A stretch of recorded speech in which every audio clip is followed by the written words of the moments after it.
wondered about the stories behind the nations we admire in the Middle East and North Africa? I will tell you one. It's called the Arab Spring.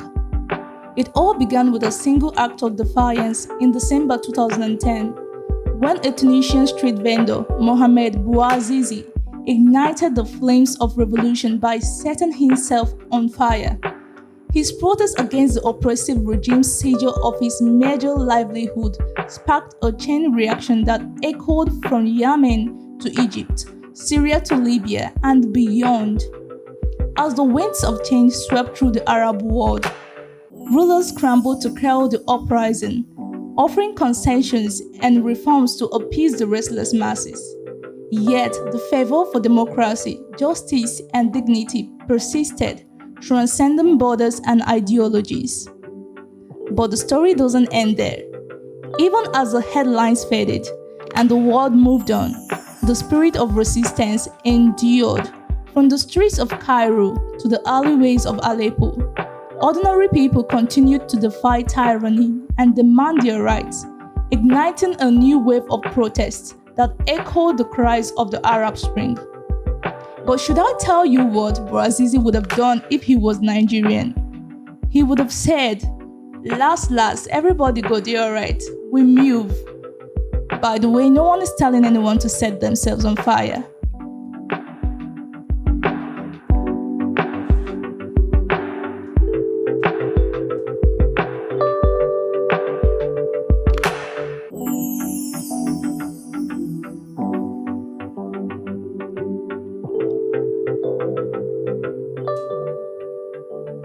Defined as the quality of full anticipation and the belief in positive outcomes, optimism often serves as a beacon of resilience in the face of adversity. However, its application and implications in the Nigerian socio-political sphere warrant closer examination. In this insightful podcast, we'll talk about the intricate interplay between optimism and reality within Nigeria.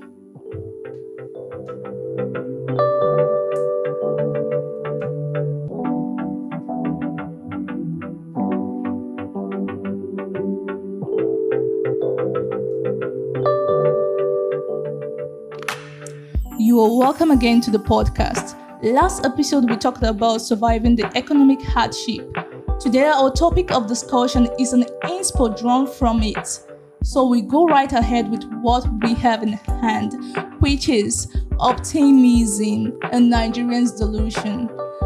And we first of all we have to understand terms before we dive into what we have properly. So with me today, I have Elizabeth and Grace as always, and we'll be doing this together.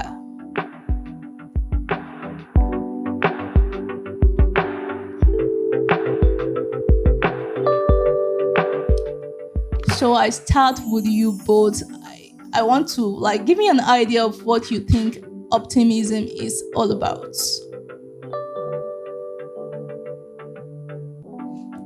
Hi, Favor. You have defined optimism, so I don't think there's another definition to give from the one that you are giving. Okay, give us a little Grace thing. Yeah? Have another. Okay. I really don't have a definition. You have already said it all, so I don't really know. Okay, just a quick one. I'll say optimism is a state of being hopeful for a better future, or having hope that something is going to be successful, having that confidence.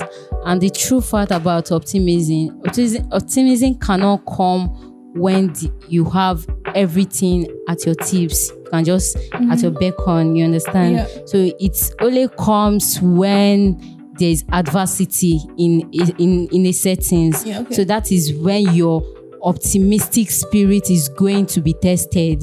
So that is what I see. Okay, I have this one thing to say about optimists. Even the most miserable day holds the promise for them. They are always hopeful. Even in the face of death, they are always hopeful. And that is it for optimism for what it is. That should be people who are extremists when it comes to being optimistic. Optimism is good, if you ask me. I believe in the course of this podcast, we are going to actually find out why I made that statement by saying that optimism is good. Oh, okay. Okay, from a study that I made, I got to know that it's funny that I'm a Nigerian, but I'm getting to know that Nigerians are high on optimism. They are strong people. They're optimistic about every single thing. No matter what happens, there is always hope ahead of it. They're always hopeful. They don't want to say anything bad about things. They like looking at the good side of everything. So, but the thing now is that it becomes an issue when it is misused, just like we did drugs the other time. Drug is good. It's meant to boost like health conditions, but when it is misused or abused, it becomes a problem. And that's what goes for Nigerians. That's what goes for Nigerian and Nigerians and optimism.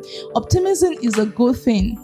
Like, you have to be optimistic in order to achieve so many things in life. But when you begin to misuse it and abuse it over time, then it becomes a disease and a cankerworm. So we go right ahead to what we have next. I've already said that there is a disconnect between Nigerians' optimism and reality. So what are your thoughts on the perceived disconnect between optimism and reality in Nigeria? All right, so let me start by saying that coming from a country like Nigeria, or coming from an African country, most especially a third world country where poverty is very high, unemployment, insecurity, bad roads, bad water, spread of diseases and all that. Now, the truth is that you cannot be strong in that situation. It's not possible that you won't be strong in that situation. So, growing up in these kind of places, the only thing that keeps one surviving or one thriving is the fact that you have your hope alive. And that's what we're talking about, optimism.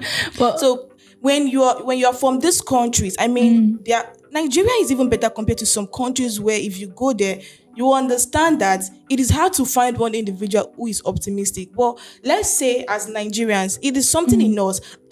Mention one country that during Ebola, they made comedy of it and they were laughing about it. During COVID, they made a song. Yeah. I think it's one admirable quality about Nigerians that during tough times, we look for every means to ensure that our problems are turned into joy. We laugh it off. So, that's a good part for me about optimism.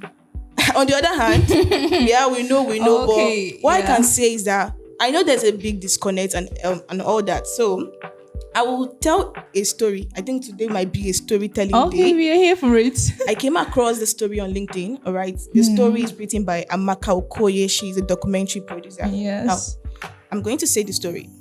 4 years ago, that this should be around 2020, yes, she went to an internally displaced camp for people affected by Boko Haram insurgencies. Now, she went to document their lives and interview them. Most of the people there were mainly women and kids of schooling age, as young kids. Yes. It appeared that they were undergoing some kind of education for these people in the camps, which I consider a smart move. Now, while interviewing some of the young boys and girls, she noted their intelligence. And one thing was common in their responses. They all have hopes for their future. Okay. There were hopes, and their current situation couldn't even stuff out these kids' dreams. It was so touching for me. Okay, permit me to read it the way she said, because these lines made my heart pang with joy and admiration. According to her, she said, one of the impact they had on me is their hope in a better future and their resolve to not allow their dreams to die. You would see it in their eyes, in their sheer determination to survive despite having to sleep in crowded hostels with no proper mattresses or beds. You will see it in the joy they had for just being alive yet another day and not having to worry about being attacked. You will see it in their resilience to stay alive and be positive despite being orphaned or not knowing where their parents or siblings are, whether alive or dead. Despite the horror they went through, they head on to their life. You will see it in their commitment to their studies, though it wasn't the conventional school arrangement. Now, this is the statement that Amaka Okoye meant. Yeah. Now, this story is important to my next statement I want to make. Okay. Why did I say this story? It's because optimism is a powerful defense to survive tough situation. If you look at the story of these kids, to the rich man, he doesn't need to be optimistic, but he needs it. But to the poor man, in times when things are tough, that is the only defense he has to put through, that things will get better. If he doesn't do it, he might not survive that situation. So people remain hopeful not because they are Christians or, their religion preaches about having faith and hope or about counting all things joy. It is because it is what helps them stay alive in tough situations. Yeah. Now, coming down to your question, on the other hand, optimism is dangerous when there's a refusal to ignore reality. Okay. Simply put, optimism blinds your vision from obvious lapses, malicious intent, situations, and conspiracy. I hope this has already answered that question. Yes, it does. There is a good part. Yes. But one thing optimism can do is it can blur one's vision and make you keep ignoring. This is evident, the reality before you. We understand that you don't want to look at it, but it is dangerous in that part. So I think I will just stop here if Grace have something to say. Okay, Grace.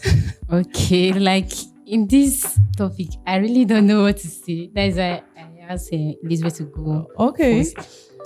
But in spite of that, like we are really going through tough time in Nigeria. And for you to see an average Nigeria that is still being optimistic, it shows that we are really strong people. But nevertheless, you made mention of it can be misused. Yes. It's like, that misuse that I want you people to hit. It can be misused. When I saw it, I said, can we actually misuse optimistic? Optimism. Okay, can we definitely misuse it? But when I go through and try, I see that actually in Nigeria we are misusing it a lot. There are many facts, but I'll just be maybe listing just two. Okay. One, we tend to pay our attention into God will do it for us. That's exactly. You understand? Exactly. Like when we have that mindset, we tend to hold on God over things we can do for ourselves. We can't keep on hoping that God will come. God cannot come down to do it. There are things that we actually can do for ourselves. Yes. In this aspect of bringing this voting of 18, though I can't blame it, is because of the situation, and which we are talking about optimistic. There's another word, false optimistic. Okay. Being a state of being false optimism. Okay, that's a situation where one is okay. Let me just use an instance where there is election. Anybody that enter Jare, we shall be good. It will favor I and my family. To favor me, thank you, my dear. So that is it. When you now have that mindset of being a false optimist or optimist.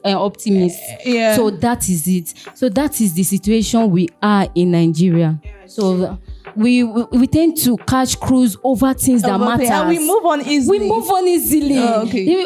Though we have a tough skin, we know, but there are things that need to be How attacked. long can a tough skin hold on?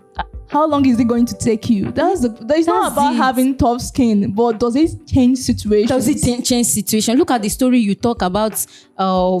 The first story you brought up. Look, if we keep on having that mindset. Those Arabians, I studied this in school. They've had it up to here, but I can tell you from what I read about them, they have not suffered to what Nigerians are suffering now, but they didn't want it to go further.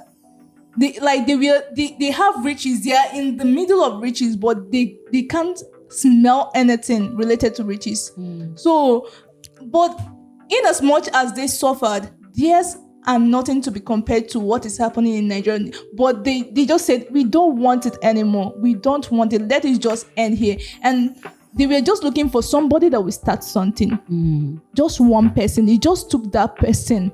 There are more than 15 countries within Middle East and North Africa, but it just took one man to start a spark that went through the whole region. Yeah, it's actually good to be optimistic, because when I was defining it, I said it's a state of being hopeful.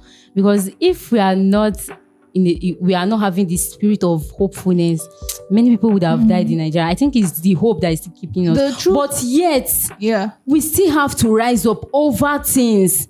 God cannot come down and do things for us. That is what I keep on hammering. Yes.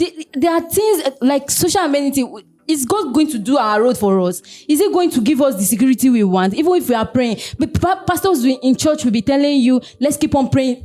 Like this year, I made a post on my stage. I said, no pastor will tell me pray for Nigeria because I'm already... I've given up. You're done. We've been praying all our lives. You can't tell me, do things. Make actions, not you telling me keep on praying for how many years of my 20-something years on earth. You keep on telling me to keep on praying. Pray for what? Over things you can do for yourself. Really angry. You know the one that pisses me off the most is when you come out to prophesy what God did not tell you to prophesy. let's leave like it. you Let's prophesy things about like. See, let me tell you something. Religion. Even God Himself in the scripture told us that give to Caesar what belongs to Caesar. See, the government is on its own. And when it comes to things of politics, if you notice very well, the Bible talked about politics and say, oh, subject yourself to this and that and all that. So most times the people just want to, yes, it's God, the government is upon the shoulder and all that. But then I feel that there are things that we can do also to contribute to these things. Now, let me say something. I think the next statement I'm going to make is going to be a bit controversial. Okay, let's have it. Optimism to a common man is good. It's an advantage. Yeah. But let me tell you something. To the man in power, optimism is a great weapon. I will explain. You don't even need to explain that. See, Nigeria currently is in a dear predicament. It is a tough time for us. Yeah. Deep down, that average Nigerian prays and hope everything will be fine. Even those that come to say on their status, this country don't finish, still in their prayer they pray for this country. And that's what they are using. That is the hope we have. Yeah. Now, we are keeping our optimism alive, even when we see things that should make us pessimistic, that's been negative. Yes. Now, the danger this optimism has caused us is far greater. Why? Certain people who keep relying on that thin thread of hope refuse to face the harsh reality that being hopeful and not calling a spade is making us prey to those in power. Believe me, I tell you, optimism is a great tool of oppression. See, people in power use it to keep their subjects in oppression, giving them hope that things will get better. I said something. I said, to the man in power, optimism is a great weapon. Yes. Now, let me tell you something. The more people get hope, the greater the chances of them being oppressed. Now, I will explain something. I'm coming there. Do you know why? If optimism dies, revolt will happen. And that is why they need to keep your optimism alive so that you don't protest. You just linking into that Arab Spring story. Let me tell you, the reason why that man did that, there was no hope for him again. That action he did now destroyed people's optimism, and they now saw what they need to see and say, okay, it is time to stop this. Now that's what our leaders are doing to us. Now let me take you down the lane. Every manifesto that have come to this country of people who ruled, check their slogan, renewed hope, optimism. Now they infuse hope into their slogan or their manifesto. Now that is an element that when you see it as a normal person, because we have been made in such a way that we want to be optimistic, and maybe based on your religion that teaches you that you need to have faith. Become a now slave these of people, hope. they understand that optimism to a common man, you can use it to put him under oppression. So they might keep giving you hope that, don't worry, we will fix this country. Your hope will go. The greater chances that, now when renewed hope came, what happened? Everybody was like, wow, renewed hope, renewed hope. Look at the Paris regime, the same thing. They did their own. Lagos, Eko, Nibajel, even when Lagos is being destroyed. I don't know if you're getting it. Yes, the point is, these people understand that if you want to put the people under oppression, give them hope. Like, in as much as you keep, that's why every time there's a crisis, remember, just watch what happens.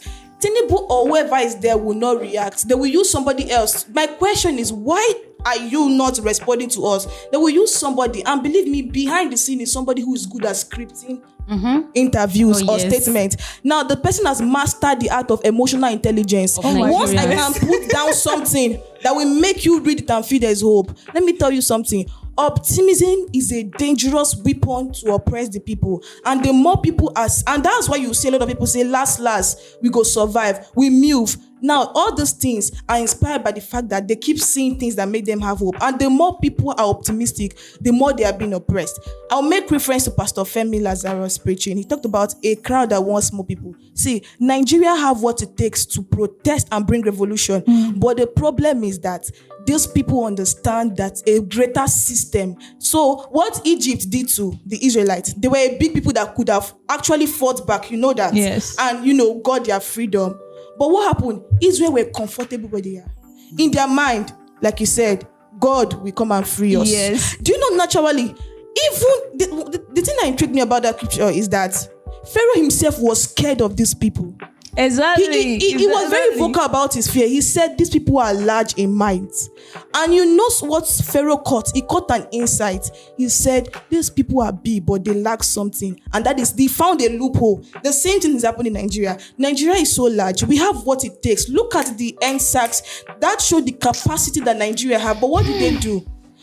Because in Nigeria, we can't have people who are saying, we are enough is enough, and when the voice saying is enough is lesser than the voice saying it will get better, is the spirit of silence theory here, because the minority voice is very low. It has never made sense to me that people are going on protests and there are people that are preaching to them, trying to calm them down not to go further. Does it make sense? In a democratic setting, you can't allow people to protest, because I can remember during the NSAS, what the youth needed was motivation, somebody that will aggravate them the more to go further. But we see, like, most the elderly people, they will tell you not to go.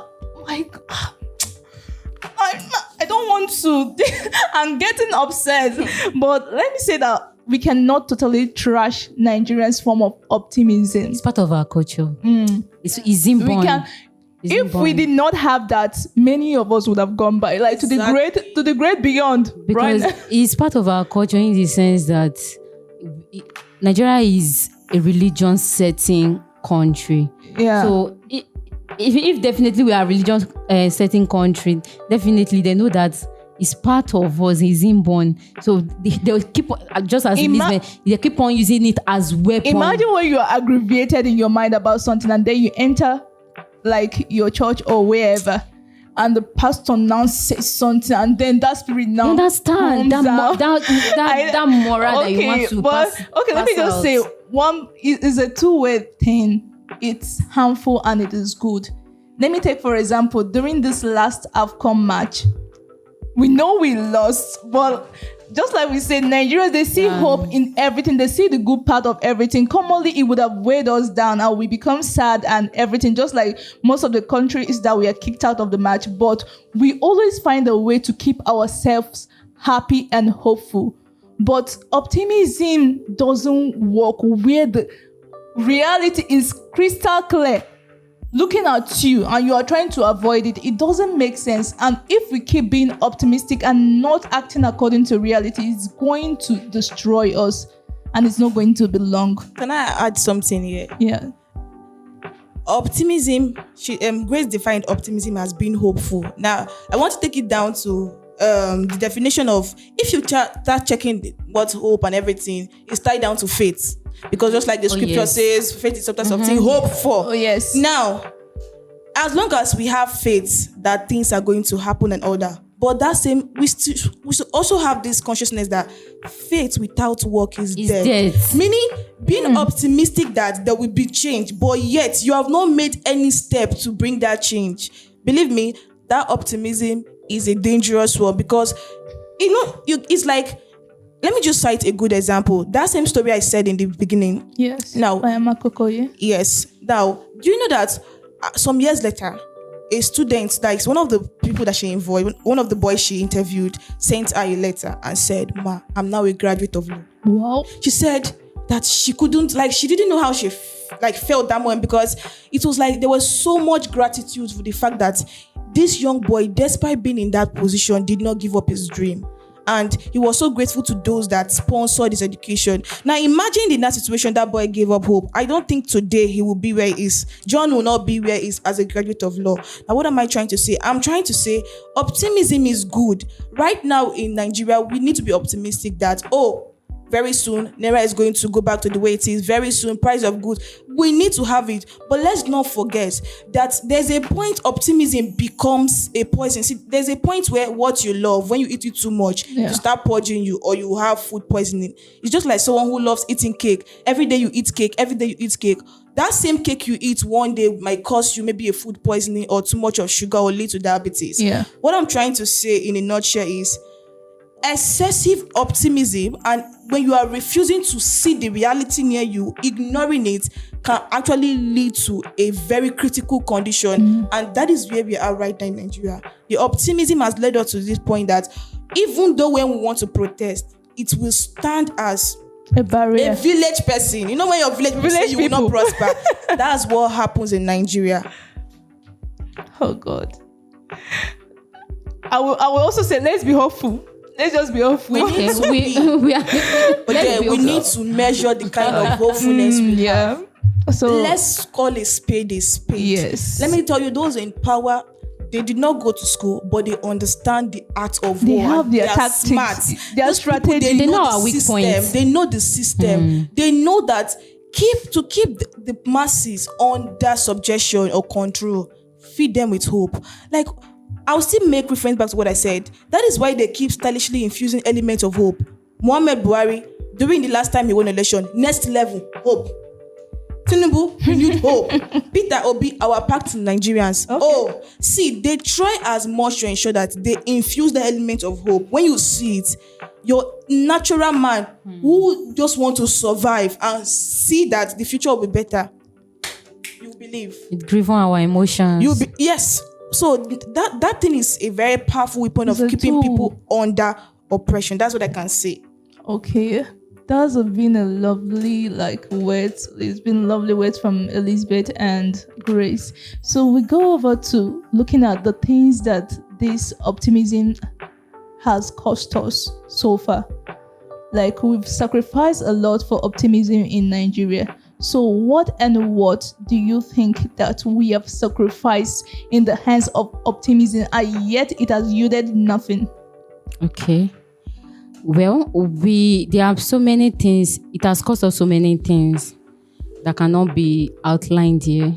Okay. But the one that is very obvious is that we handling and the battling power to someone that is not even capable. That's bad. You have said my mind.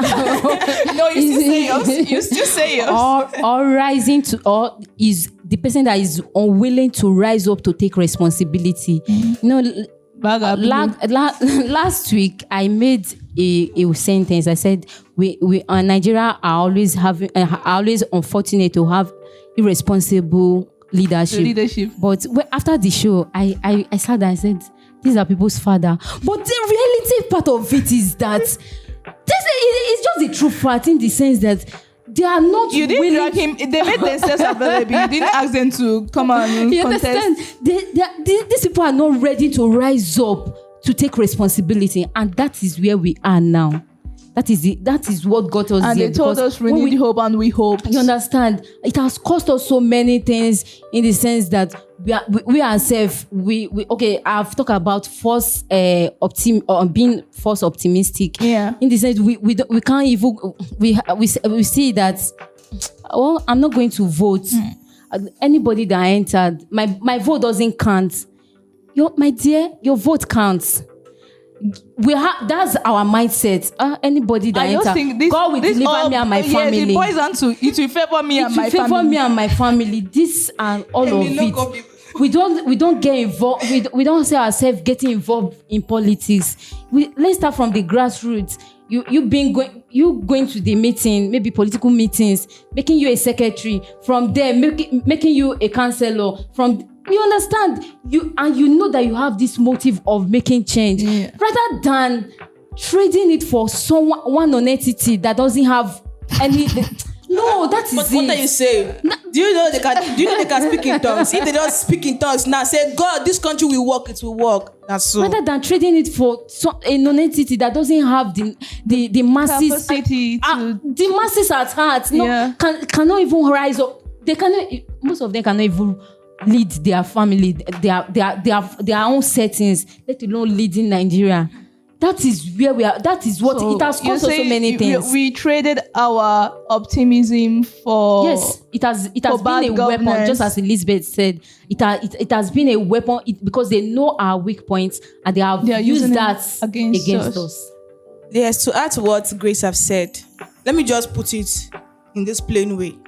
One thing that optimism has cost us as Nigerians is that we sold our nation to incompetent people. Simple. Okay.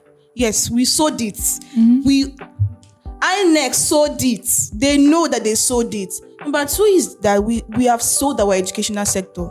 Now, why I had to pick this subject is because a lot of Nigerian students feel that they're optimistic that regardless of the degree I come out with, in as much as I leave this country, I will make first class.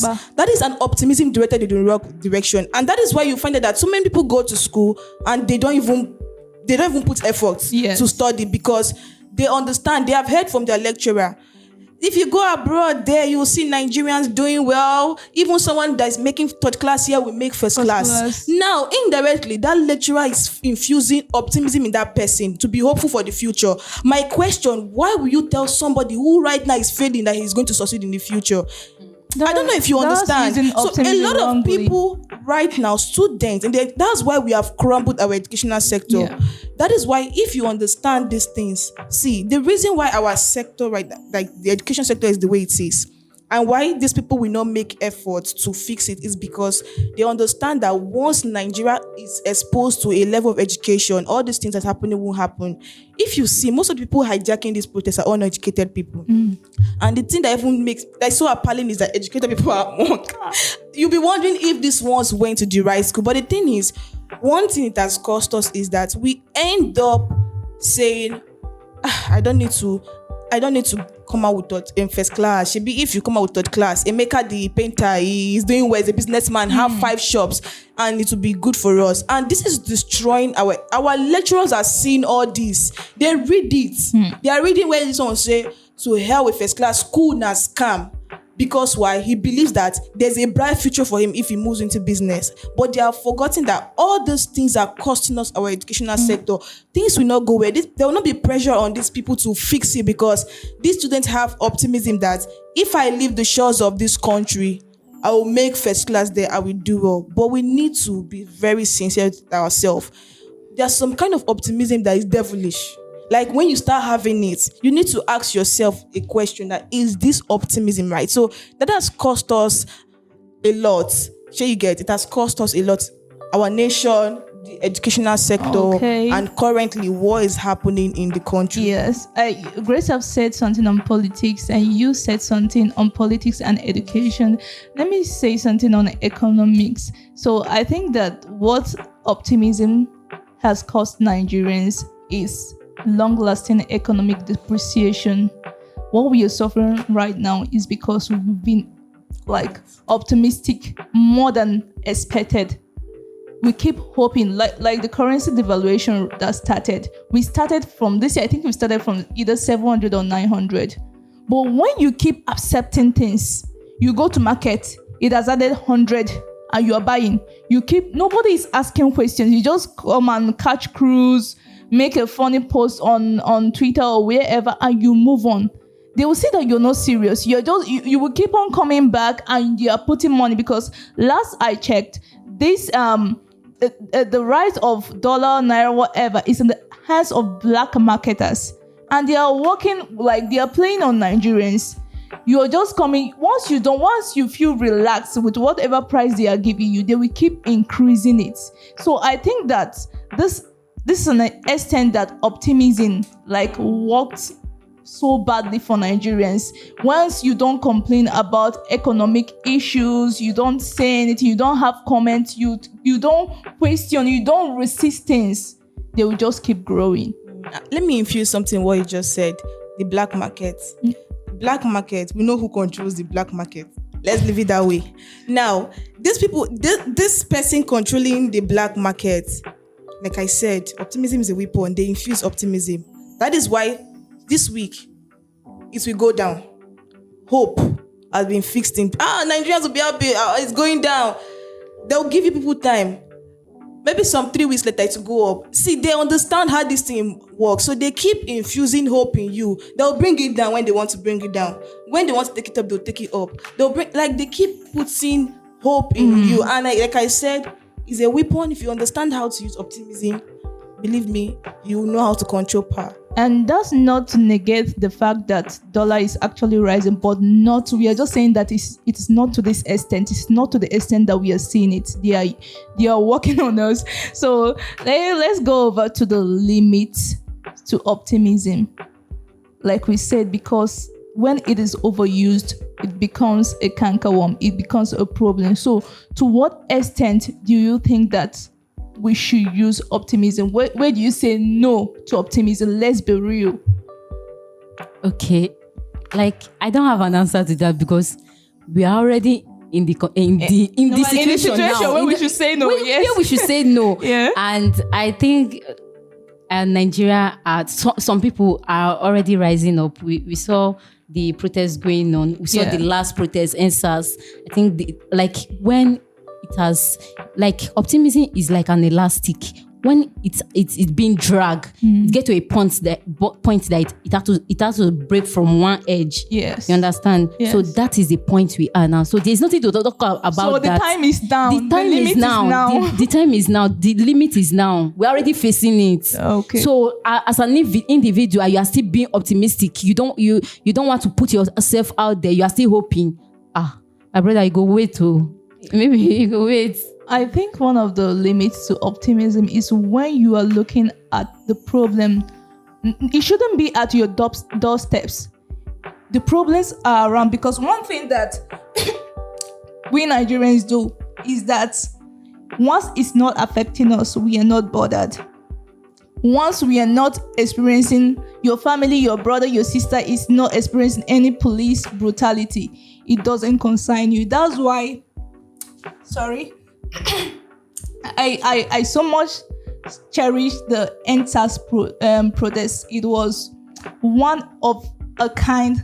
They started with NSAS, and they bring different revolution, and let Buhari live, and different, like it was an avenue to pour the masses to pour their heart. You can see different placards that very day, bringing different write-up. You can see these people expressing or voicing out their pains. So what I'm trying to say is that the first limit to optimism is when the problem, the trouble is around you.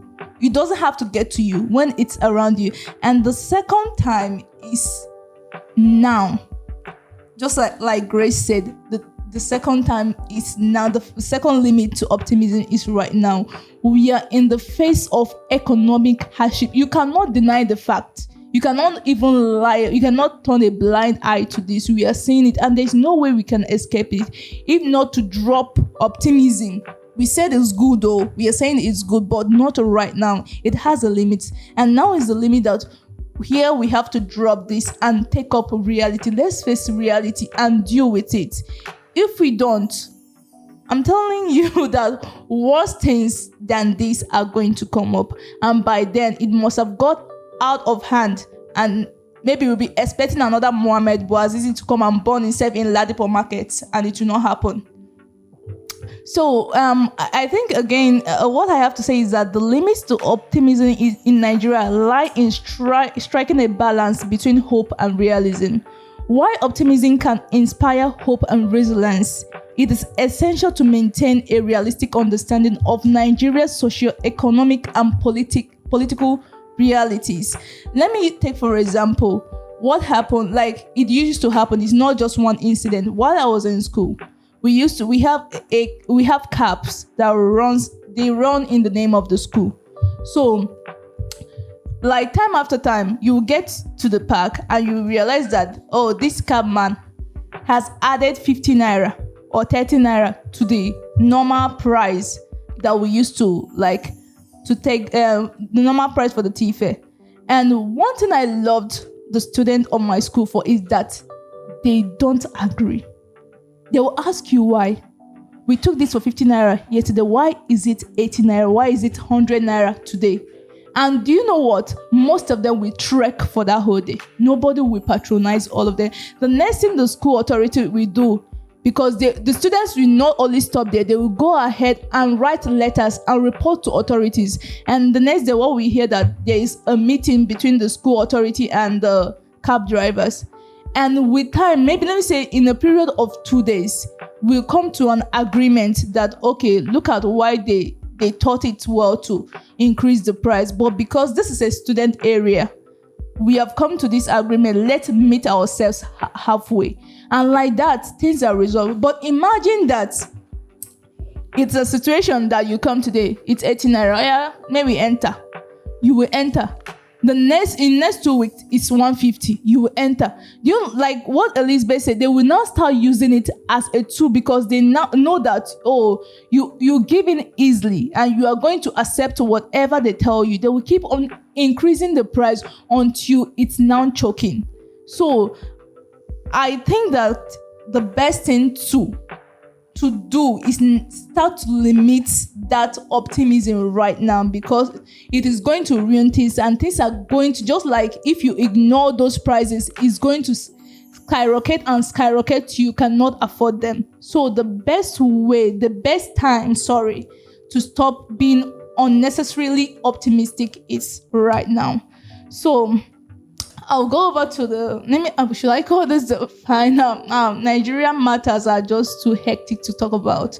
So let's just take this as the last point of discussion for today. So the question is, how do Nigerians reconcile the optimism ingrained in their culture with the harsh realities that they face on a daily basis? Like I said in the beginning, it's like is an inbuilt. Is it software or hardware? Those in tech, I don't know.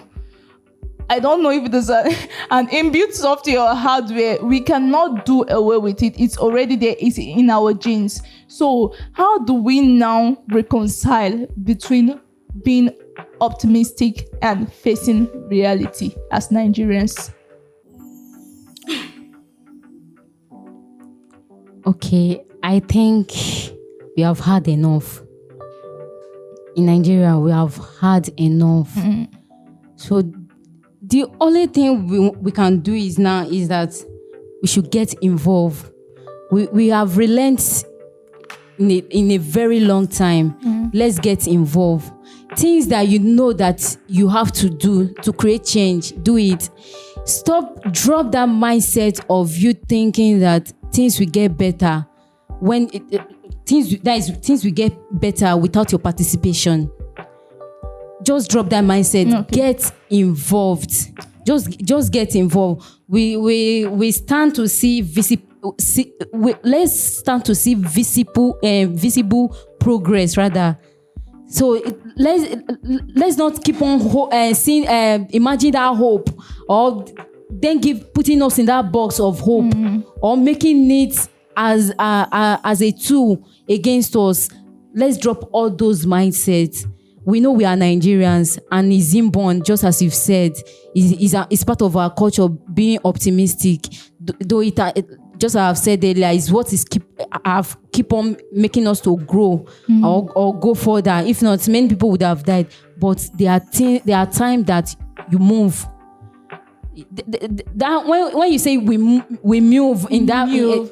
This channel it to positivity. Yeah. Don't ignore it. It's time for us not to be ignoring things. Don't ignore things. Don't keep blind eyes to things. Don't keep blind eye to things. Just that is partake over everything that requires change. So that is my own contribution. Elizabeth, do you have something to say about this? I this? just have a little to say. Okay. I think Grace have said everything that you want to say. So I think the way we can balance this is we need for we to be able to balance, optimism, then facing the realities. Where we need to stay like objective. Now, where someone is doing wrong as a Nigerian who has social media platform, you can use it to air your opinion. You can use it to tell people, oh, this is what should be done. And thank God that we have Peter Obi doing such a thing. We have a very strong opposition. People wanted him to join, APC so that everything, they will fix the country. But he made the statement. He said, I have to be an opposition. That way, I will keep the government on their feet. So if we have more people on Twitter, especially that platform where I think is more about politics, we have people who in their own way, that have influence, can, point out these things happening, pushing their followers to, speak up about things happening and all that. And there's another angle to this. There's something you said the last time we were talking about limits. Like you said, now is the limit. I agree, but let's not be too quick. Most times when we get to our limits and we decide to take action, what comes next is protest. And believe me, when optimism dies, like I said, it can lead to revolt. I will just quote what John F. Kennedy said. He said, "Those who make peaceful revolution impossible will make violent revolution inevitable." That's what have happened in the history of Nigeria's protests. Every time optimism dies, we get to that point where at its limit. The next thing you see is protests that start peaceful, but because people can't restrain the fact that they are tired, what happened? Violence takes place, and people start doing a lot of things. So what I would just say to this is, yes, the country is hard, and yes, in a very peaceful protest, you can pass your points, just like the way Aisha Yusufu led the Chibok campaign. It was a peaceful one. Nobody died. The NSAS turned violent because why? People got to a point that they started inciting people. That kind of people were so angry at the current situation and started acting based on the fact that they were tired. So even if you say, I'm tired of this thing and these are our limits, kindly protest in a calm way so that you don't lose your life. Your family will not be crying over anything. And I think when we have peaceful protest, there is no way the government won't hear us than, killing ourselves and nothing will be done. Okay, we were told that our heroes past got independence through public speaking, public writing, and peaceful protest. So I would just say that we have to initiate that very strategy. Writing is a very strong thing to do. People don't know. Just you are writing some like strong piece, and when people read them, like they are educated, they are agitated. So I think that this is a time for writers, powerful writers, to initiate those cues of writing that would tell the people the truth, like the heroes past did. And then we should involve more. Nigerians should involve more in public speaking. When you see things, try to speak out. Don't wait till it favors you and your family. It might not eventually. So we should speak out. If you have the opportunities to speak on radio, television, wherever, and you can do it. Just try and make yourself let everybody see you. And another one is peaceful protest. Like the NSAS, believe me, it started up very well, but in between the protest, something happened that we cannot even explain. So like she said about Aisha Yusuf holding protests for Chibok girls, which went on very successfully. I think that this is a thing that Nigerians also, they can do it, and we should not accommodate hijackers. So I will end this podcast by saying that while optimism can be a powerful form for motivation and resilience, it is essential to strike a balance between hope and realism. I've said this before. Blind optimism that ignores or denies the challenges facing the country can be detrimental, leading to complacency or lack of meaningful action. So while we are not totally doing away with optimism, let's channel it the right way, and let's know that there are limits to these things. And we have come to the end of the podcast. Thank you for joining us and being with us. See you on the next episode. Bye.